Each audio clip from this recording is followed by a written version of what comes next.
A reading from 2 Corinthians, the 12th chapter, beginning at the 2nd verse. I know a person in Christ who 14 years ago was caught up to the third heaven. Whether in the body or out of the body, I do not know. God knows.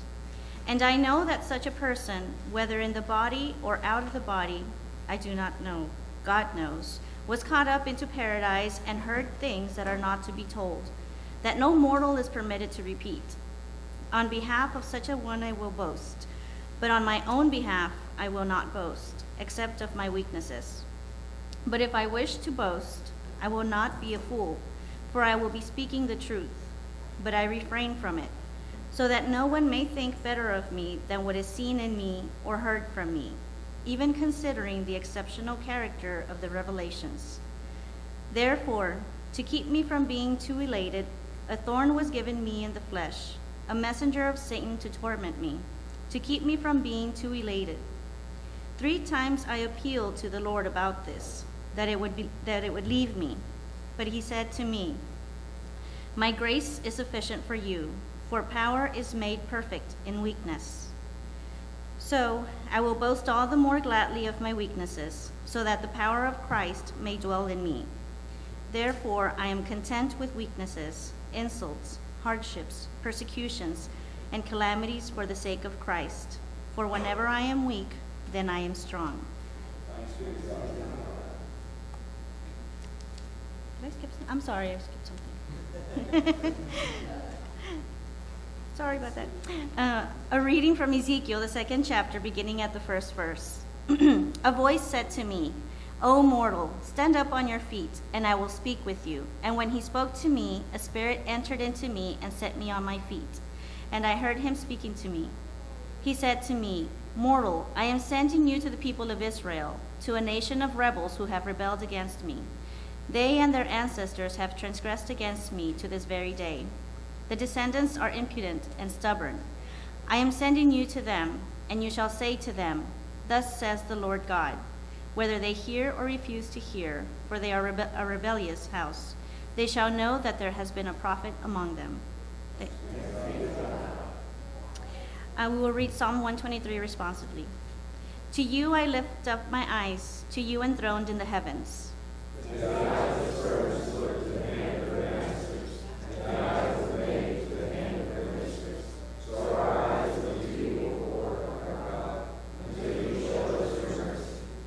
Have mercy upon us, O Lord, have mercy, for we have had more than enough of contempt. I'm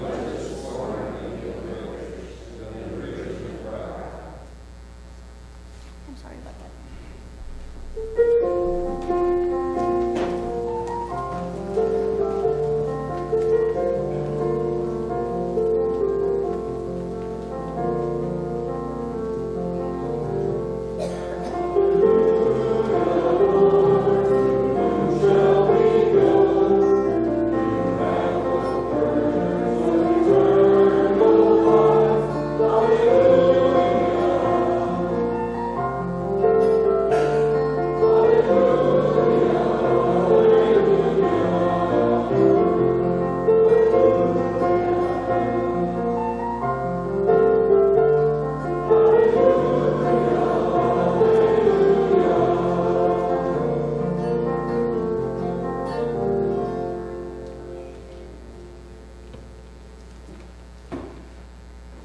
Holy Gospel according to St. Mark, the 6th chapter. Jesus came to his hometown, and his disciples followed him. On the Sabbath he began to teach in the synagogue, and many who heard it were astounded. They said, where did this man get all this? What is this wisdom that has been given to him? What deeds of power are being done by his hand? Is this not the carpenter, the son of Mary, and brother of James and Joses and Judas and Simon? And are not his sisters here with us? And they took offense at him. Then Jesus said to them, prophets are not without honor except in their hometown and among their own kin and in their own house. And he could do no deed of power there, except that he laid his hands on a few sick people and cured them. He was amazed at their unbelief. Then he went about among the villages teaching. He called the 12 and began to send them out 2 by 2, and gave them authority over the unclean spirits. He ordered them to take nothing for their journey except a staff, no bread, no bag, no money in their belts, but to wear sandals and not to put on 2 tunics. He said to them, wherever you enter a house, stay there until you leave the place. If any place will not welcome you and they refuse to hear you, as you leave, shake off the dust that is on your feet as a testimony against them. So they went out and proclaimed that all should repent. They cast out many demons and anointed with oil many who were sick and cured them. The gospel of the Lord. Praise to you, Lord. You may be seated. You stay up there while I preach. Okay. Good morning. Good morning. So now you get a chance to get to know me just a little bit, because you're wondering, how did we find her? Where is she from? All we know is her name. Well, my name is Pastor Becky Sogi. I live at this point near Wimberley, Texas. I live between Wimberley and Dripping Spring. I served as a redeveloper at Lutheran Church of the Resurrection in Wimberley for a little over 3 years. It was a 3-year commitment when I moved down from Minnesota. And I moved down at the very beginning of January of 2015. So it was very cold when we packed the moving truck, and I was very thankful to get here. I was here in Wimberley when we had the epic Memorial Day flood, so I did have that experience.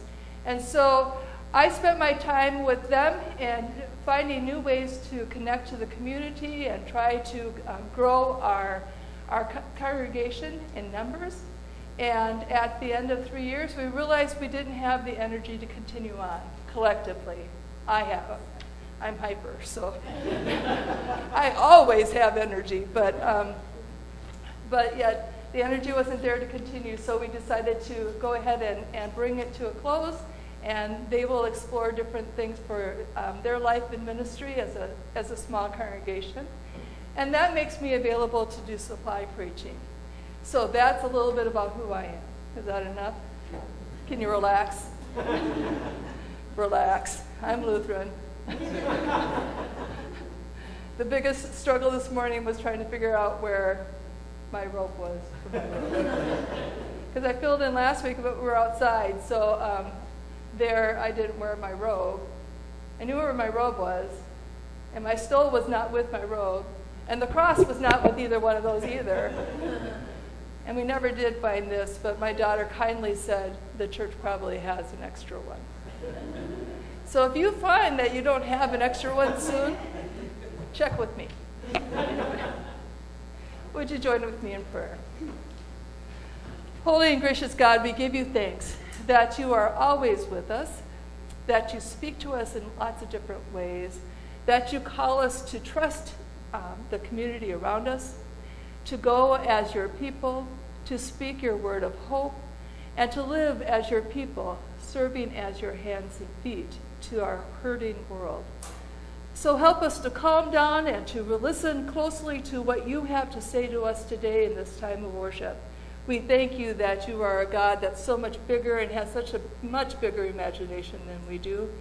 And you will call us to continue to walk forward in the new transition with the intern as she begins her work to serve among the people here. So watch over this time of worship. We give glory to your name. Amen. Okay, the only thing you don't have is a clock right where I usually have it. But that's okay. Huh?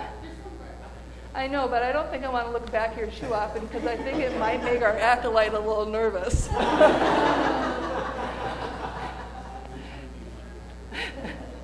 Well, don't let me go more than 15 minutes, okay? Because, huh? Yeah, please do. But you got to know that I don't use a script either, but I do have some notes because that's life. I've been a pastor for 28 years, so I keep thinking that maybe, no. I don't worry about having just the exact words when I come to you. But then I did have a nice drive over here so I could rethink some things through. And I was thinking about it. I have a great little story, a great joke that I have enjoyed sharing with different congregations, and it goes like this. There was a mom. Anybody mom of elementary age kids here? I know that they went out, and that's okay. Oh, we have some young kids here. Oh, they're escaping. Anyway, she was frustrated because they were always poking at each other, right? Kids do that. I have 2 young adult daughters. They don't poke at each other anymore. But we've had plenty of that. So this mom was tired of this, and she warned them. If you don't stop it, I'm going to take you to see the pastor. Well, you got to imagine it's not some young, just out of seminary person. We're talking about pastor with that deep voice, that intimidating dark wood in the office and stuff.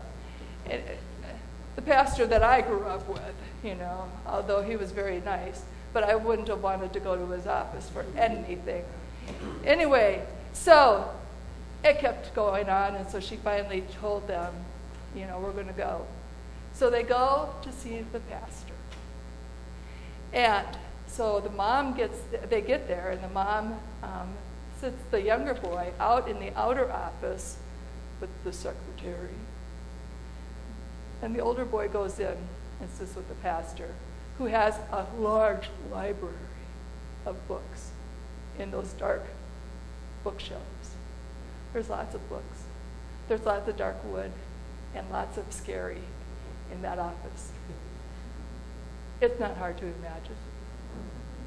So the pastor says to this young boy, he's probably about 4th or 5th grade, he says, "Son, do you know where God is?" Well, the boy didn't answer. He looked around. He squirmed a little bit, but he didn't say a word. The pastor got a little frustrated with that and said again, "Son, do you know where God is?" Well, the boy squirmed even more. He looked down at his shoes, he looked up at the ceiling, and he looked all around, but he did not say a word. Well, the pastor wasn't necessarily gifted in his ability to relate to young people. And so he said, with a very gruff, stern voice for a 3rd time, "Son, do you know where God is?" Well, at that point, that young boy jumped up out of the chair. He ran out of the office. He grabbed his little brother and said, "God's missing, and they're trying to blame us for it."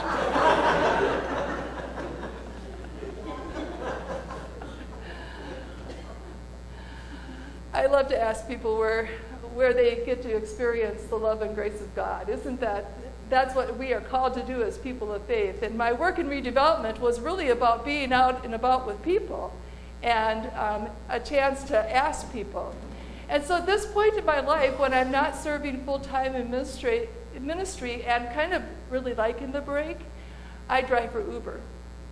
And I don't always tell people I'm a pastor. Sometimes it just feels like it'll, end the conversation. But sometimes I do. But I usually ask people what they're grateful for or what's happening in their life that they're just thankful for. I don't bring God into it directly. But I love to ask people those kinds of questions. And I think about that because I believe that that's our call as people of faith, not just me as a pastor. And I think that all of us are equipped to do it and called to ask those very same questions. And I know it's not very easy. So this is not a lesson in this because I don't want you all just being relieved that I walked out the door and that you don't have to worry about that ever happening again. She wants us to go out and share our faith. Oh, no. But I love the 3 lessons for today because we have 3 very different things happening First of all, we have in Ezekiel, yes, Ezekiel. I was worried there. Ezekiel is in exile. That's the confusing part. So Ezekiel is a prophet. Now, what about that? Were you listening closely? Wasn't it interesting? Because he's told, they're not listening to me. God says they're not listening. They're a stubborn people. They're not following my laws.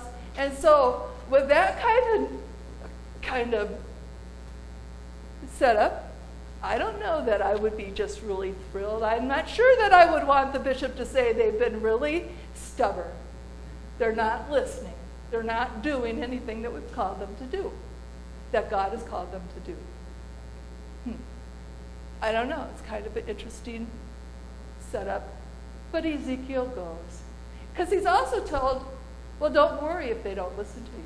Just do your job. Just live out your call. And then we have Paul in his writing to the Corinthians, who talks about the different things that he could boast in, because he's kind of gifted in different things. He's good at writing letters. We get to read them often. He's good at proclaiming. He's good at ticking people off as well. You know, he doesn't necessarily get along with everybody, but he's also good about naming what's going on. So Paul has all those qualities going about, but that's not what gives him his strength. What is his strength? It is God's grace. God's grace is sufficient for me. His power is made strong in my weakness. It's an important piece for us to remember, that we don't go out because we are just great public speakers, or that we have some kind of canned sermon to give to you all, but we go out because we believe that God has called us, and we are empowered to step into new places, different places, and share the gospel, share the word of hope for all people. I love supply preaching, but you would never have guessed that when in 8th grade, my 8th grade speech class back in Northdale Junior High in Coon Rapids, Minnesota, voted me the shyest kid. I wouldn't necessarily really choose to go up in front of a group of people and start speaking. I just wouldn't. I have my quiet parts of my life, but I love worship, and I believe so much in our call to living out our faith that that's where the strength comes from. And I do believe that God calls each one of us to do that. And it's not just about Sunday morning worship. It's not just about ordination or being trained to do this. But it is very much about how God has called us to live out our faith. So he's not necessarily calling us to go out and worry about preaching to stubborn people. He might know a few. Don't we all? We know people who are desperately needing to hear the love and grace of God. So then we also have the gospel. I don't always pull all three together, but I love these three together because they're very cool. We have Jesus, first of all, in his hometown. Now, what I like about this, and I love the fact that you have a more traditional building, because my first years in ministry out in southwestern Minnesota, out amongst the Norwegians, it was very easy to picture this. You know, Jesus coming back to the hometown. And I could just see it. Who's that guy? Isn't he Mary's son? How did he learn all that? How did that happen? We know him. We know what he was like as a kid. He was pretty good, but there were stories. I think that a lot of us fall into that kind of speculation. So Jesus talks about his witness, a prophet only working well, but apart, away from his hometown. You know, I was invited to be considered as a pastor, a settled pastor, the called pastor of my home church in Coon Rapids. And I said yes to my name going forward, but I also knew that it would take a lot for me to do that. I go back and preach. I go back for celebrations. But then they get to say, yes, one of our own is doing well, but I don't think they'd want to listen to me every week. Nor would I really want to deal with them every week either, because we just had too much story, too much history together. But then Jesus starts sending out his disciples 2 by 2. In the little town of Hendricks, Minnesota, right on the South Dakota border, was the first time I ever heard of a group called the 2 by 2s. Have you ever heard of them? The 2 by 2s? They're also called the Black Sock group. Now, I didn't get that part other than the fact that they did wear black socks, but they were just a little bit more conservative and lived a lot more simply than others. But we had 2 by 2s in our community. And when I spent time talking to them to learn more about their tradition, they gathered in small groups. And they challenged each other to grow in faith. They studied the Word. They gathered in such a way that they shared the gospel that way. That's how they lived. 2 by 2s.